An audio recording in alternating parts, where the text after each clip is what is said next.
Bismillahirrahmanirrahim. Kembali lagi di channel Netizen Plus 62.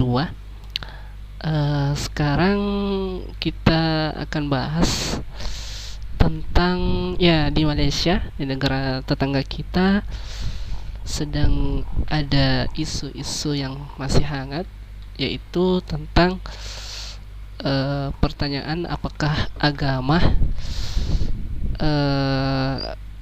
bisa dipisahkan dengan universitas. Ya, sebenarnya pertanyaan seperti ini bukan hanya di Malaysia ya, bahkan di Indonesia pun sering dipertanyakan. Dan saya dapatkan video yang sangat bagus. Di sini ada channel Ajar, ya, channel yang membahas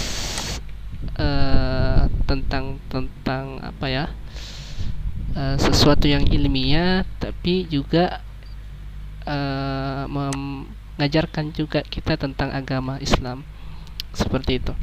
Jadi apakah agama bisa dimasukkan dalam universitas? Ya, kita simak sedikit dari penjelasan Abang Hazik, ya, Hazik namanya, Abang Hazik. Ya, kita putar sedikit. Banyak student yang boleh masuk belajar semula di universiti. Ada banyaklah isu-isu yang diperbahaskan, yang dibincangkan dan didebatkan. Tapi ada satu isu lah yang saya tengok agak kritikal sekarang ni, iaitu isu yang pemikiran yang mengatakan bahawa agama ataupun subjek-subjek keagamaan, malah moral sekali, dia dah tak diperlukan lagi di universiti. Ya, katanya tidak diperlukan ya. Ya, kita nanti, ya, sebenarnya pembahasan ataupun perdebatan ya, kalau di dalam universitas itu sangat banyak ya.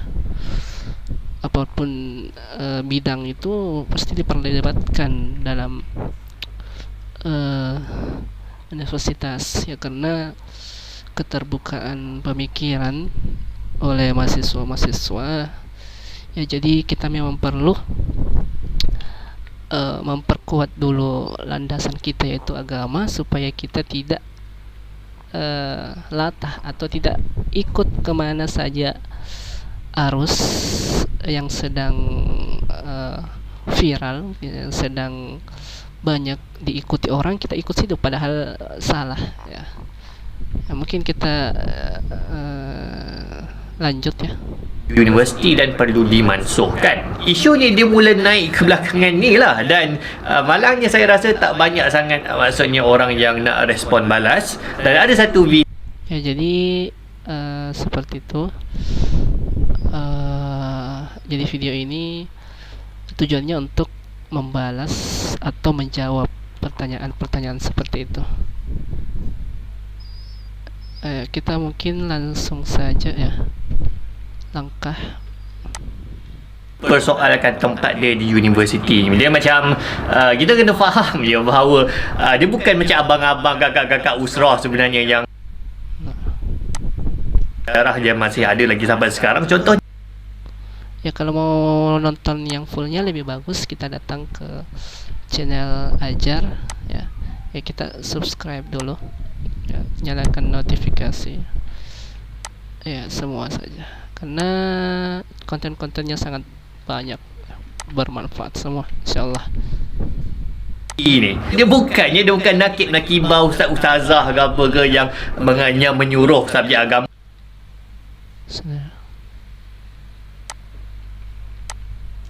Kalau tak ada agama, sebenarnya tak ada universiti tau. Ini yang kita kena faham.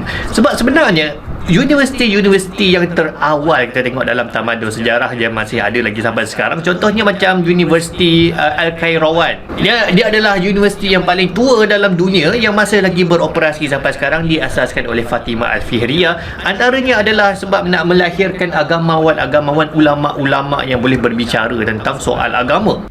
Ya, jadi itu sejarah yang tidak terbantahkan dalam pembentukan universitas di dunia. Universitas pertama yang dilakukan, yang didirikan oleh seorang wanita muslim ya, untuk membuat sebuah tempat untuk belajar bersama, untuk belajar agama supaya paham semua. Universiti Al-Azhar antara universiti yang paling tua. Malah kalau kita tengok dekat barat sekalipun, University of Paris, University of Oxford, asal usul universiti ni sendiri adalah sebabkan agama tau sebenarnya. Dan sebab apa orang Ya, ya seperti itu, bukan saja di kalangan muslim, bahkan di kalangan ya luar muslim juga itu membuat universitas karena ya ingin mempelajari agamanya, seperti itu. agama ni dia nak berada dalam satu pengajian paling tinggi, sebab bagi mereka, terutama sekali bagi peradaban Islam, dengan ilmu yang mereka belajar di tempat yang tinggi ni dapat mendekatkan mereka lagi dengan hakikat ilmu yang paling tinggi sekali, iaitu hakikat ketuhanan. Jadi Ya, seperti itu penjelasannya, sangat jelas mungkin ya. Kita langkas saja. dia sewakan boleh dapat duit dia dok. Jadi diorang mah untuk membantu orang-orang miskin ke. Kenapa ada agama dalam universiti? Macam tak perlu. Ya, ada sebuah ilustrasi yang dibawakan oleh Abang Haziq ni sangat bagus sekali, kita lihat ya. Jadi macam ironi lah. Dia macam engkau buat satu rumah lah. Rumah kau infakkan, kau wakafkan rumah untuk membantu orang-orang miskin ke, anak-anak yatim ke. Ya, seperti itu. Ilustrasinya diibaratkan sebagai rumah ya. Berada dalam rumah tu free of charge contohnya. Lepas tu orang-orang miskin ni pun duduklah kat rumah tu. Dia orang ada anak, dia orang ada cucu. Lepas tu tiba-tiba bila sampai ke generasi kemudian, cucu cicit dia orang ni kata, daripada kita buat rumah ni free nak duduk, baik kita sewakan. Ya, jadi memang pemahaman kita tentang universitas ini berbeda ya dengan pemahaman orang-orang dahulu yang membentuk pertama kali universitas. Boleh dapat duit dia dok. Jadi diorang pun tiba-tiba diorang sewakan rumah tu.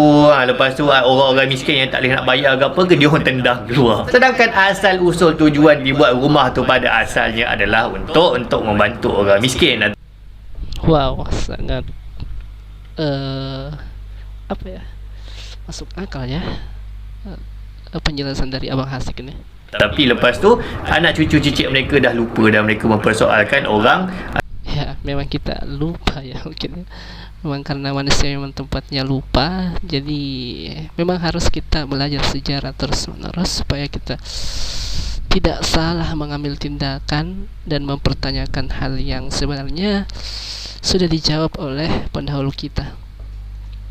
Dan mereka mempersoalkan tujuan asal rumah tu sendirilah. Jadi macam tu jugalah kalau contohnya kita mempersoalkan agama dekat kedudukan agama di universiti. Memang tujuan asal pengajian tinggi ni adalah untuk mencapai makam ilmu yang paling tinggi, makam ketuhanan. Ya, makam ketuhanan, ilmu ketuhanan ya. Seperti di Pancasila ya, nomor 1. Tapi lepas tu dia dipersoal dan nak dicabut lah. Sampai Ya, seperti itu ya, sangat luar biasa sih. Mungkin kita langkah saja ke terakhir. Kalau mau nonton full ya Kan gaji CEO. Iya, di sini juga membahas tentang kenapa sih kita sudah belajar agama tapi negara kita tidak maju. Abang Haziq menjawab bahwasanya kita memang belajar agama tapi kita tidak menerapkannya secara keseluruhan, tapi kita menggunakan sistem kapitalis, liberalis ya, yang dimana kapitalis itu yang kaya menjadi kaya, yang semakin kaya, dan orang miskin ya semakin miskin, seperti itu. Makin lama. Mungkin itu saja video kali ini. Apabila ada kesalahan mohon dimaafkan ya. Terima kasih telah menonton. Jangan lupa like, komen, dan subscribe. Assalamualaikum warahmatullahi wabarakatuh.